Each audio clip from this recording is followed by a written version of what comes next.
ഉപ്പളയിലെ പലചരക്ക് കടയിൽ ജോലിക്ക് പോയ യുവാവിനെ കാണാതായിട്ട് 2 ആഴ്ച പിന്നിടുന്നു.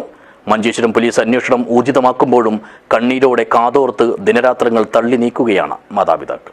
ദിസ് ന്യൂസ് സ്പോൺസർഡ് ബൈ കണ്ണഞ്ചിപ്പിക്കുന്ന വിലക്കുറവിന്റെ വിസ്മയവുമായി മഹാലാഭമേളയ്ക്ക് ഉപ്പളയിൽ തുടക്കമായി. മഹാലാഭമേള ബസ് സ്റ്റാൻഡിന് സമീപം ഉപ്പള. മംഗൽപാടി ഗ്രാമപഞ്ചായത്തിലെ സോങ്കൽ ഹൌസിൽ ശിവാനന്ദ ഗീതാ ദമ്പതികളുടെ മകനായ 22-കാരൻ കൃപേഷിനെയാണ് കാണാതായിട്ട് 2 ആഴ്ച പിന്നിടുന്നത്. കൃപേഷ് എവിടെയെന്ന കാര്യത്തിൽ ഇതുവരെയായും യാതൊരുവിധ വ്യക്തതയുമില്ല.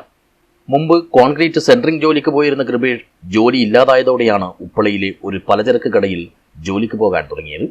2 മാസത്തോളമായി ഇവിടെ ജോലി ചെയ്തു വരികയായിരുന്നു. ഇക്കഴിഞ്ഞ സെപ്റ്റംബർ 24-ന് കടയിൽ നിന്നും വൈകുന്നേരം 100 രൂപ വാങ്ങി പോയതായിരുന്നു. പതിവ് പോലെ എല്ലാ ദിവസവും രാത്രി 8:30-യോടെ വീട്ടിലെത്താറുള്ള കൃപേഷ് നേരം വൈകിയിട്ടും എത്തിയില്ല. ഇതോടെ മാതാവ് ഗീത മഞ്ചേശ്വരം പോലീസിനെ വിളിച്ച് പരാതി അറിയിച്ചു.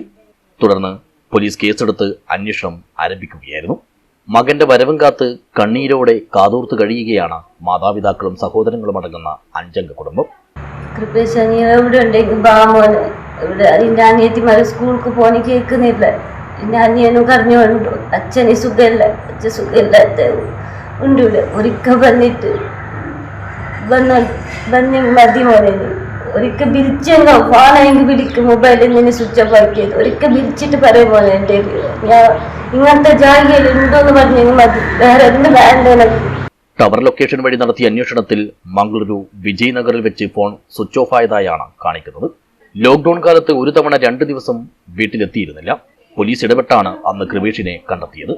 കന്നഡ, തുളു, ഹിന്ദി, മലയാളം ഭാഷകൾ കൃപേഷ് നന്നായി സംസാരിക്കും. വാർഡ് മെമ്പർ വീട് സന്ദർശിക്കുകയോ ആശ്വാസവാക്ക് പോലും പറയാൻ തയ്യാറാവുകയോ ചെയ്തിട്ടില്ലെന്നുള്ള വിമർശനവുമുണ്ട്.